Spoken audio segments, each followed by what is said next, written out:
thoughts on growing things this year was to plant them, they will grow, I'll learn some lessons in the meantime. So a couple of things that I learned with the tomatoes is that the little wire cages, you know, the cones that you put in the ground upside down, are not sturdy enough to hold up tomatoes, like full-grown tomato plants. Now, part of the reason mine may have fallen over and become incredibly bent out of shape was that the soil that I had in the crates that I used for the raised gardens isn't very deep. It was much deeper, but you know, as time goes on, it compacts. Some of it has fallen out through the bottom, in the drainage holes, things like that. It hasn't been built up to a very substantial level, so there wasn't a lot of bite for the tomato cages to hold on to. So there's that. Next year, I think I'm going to get some of those brackets that are kind of like straight and then curved and then straight, and bolt those to the side of the crate with some stakes, and that way they're tall and they're actually braced to the side of the crate, and then I can tie up the tomatoes as they go. Lesson number 2 is that you have to remove the suckers on the tomato plants. I didn't know that.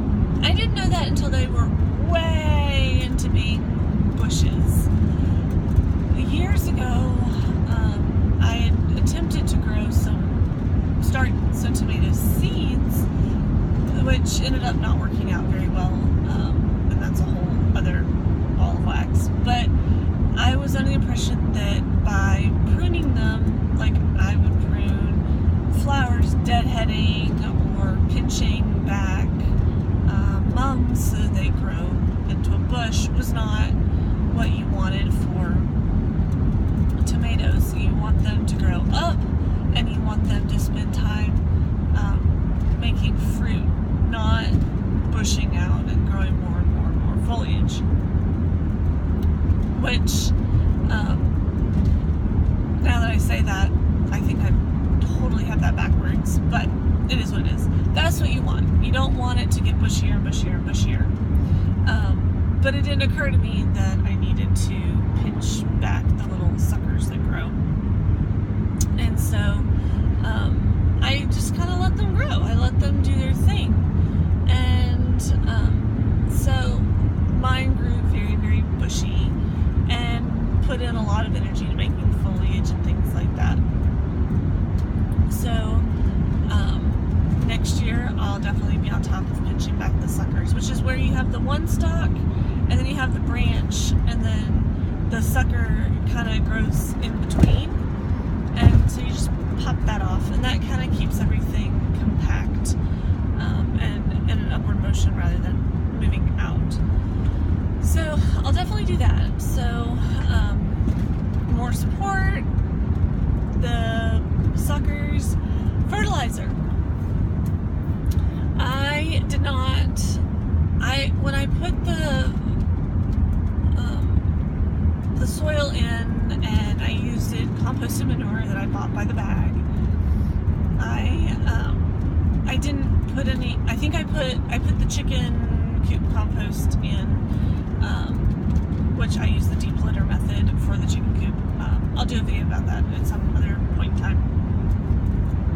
And so that was in there, and compost from 2 years ago that we had been collecting in the kitchen and composting, and I finally put it in the wheelbarrow, moved it up the hill, put it in the crates, and over time I was kind of adding things to the crates, knowing that at some point in time vegetables would be planted there.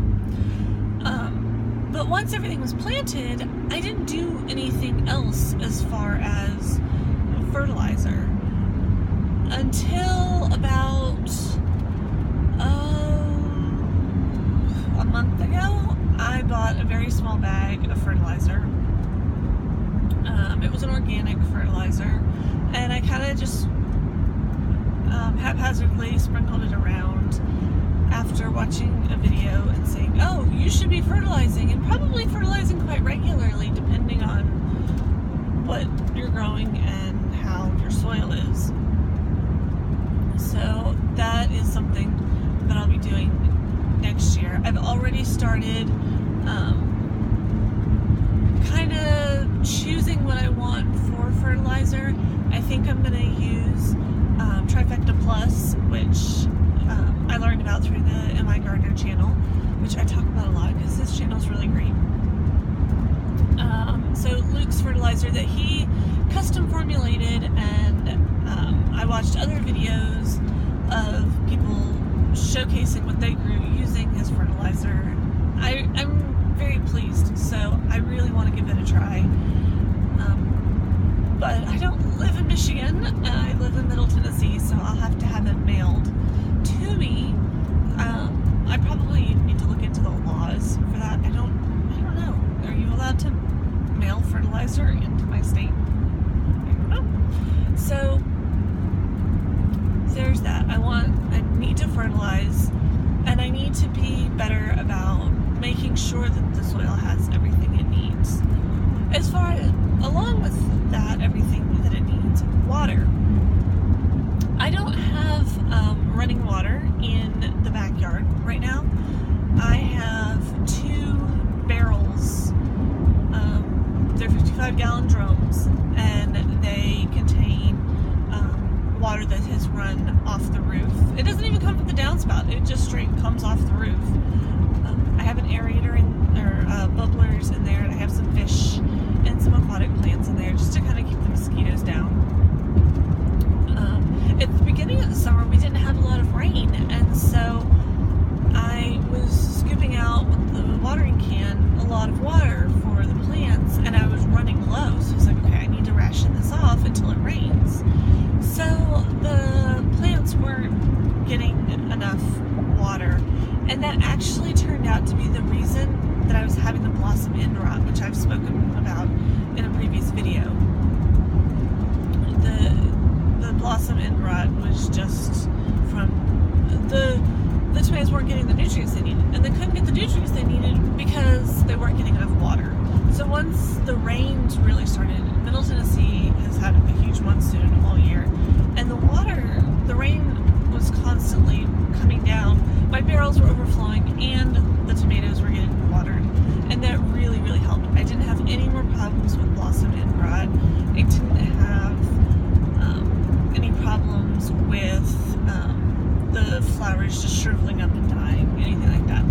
I did use a little bit of magnesium. I used Epsom salt. I kind of just sprinkled it around, not very much. Atticus helped me with that, my son. And then I also did the crushed up Tums one day, just once. So I guess that could kind of go into the fertilizer category, but at that point I think it was more of a remedy rather than feeding. You know, I starved you, so here, have a steak. So there's that. And then the other things that I've learned is that honeybees don't pollinate the tomatoes. Those are pollinated by bumblebees, probably the mason bees and the carpenter bees. So I need to make sure that I'm providing a good habitat for them so that they can pollinate the tomatoes. And I also just need to be more on top of making sure that I pick off all of the pests off of them. I've a couple of them. I found a few tomato worms, which the chickens loved, by the way, and things like that. So just the typical things: pest control, fertilizer, water. Those are the main things. So far, those are the lessons that I have learned when it comes to growing tomatoes. What lessons have you learned in your years or tomato growing experiences? I'd love to hear. So leave some comments. Thanks for watching. Bye.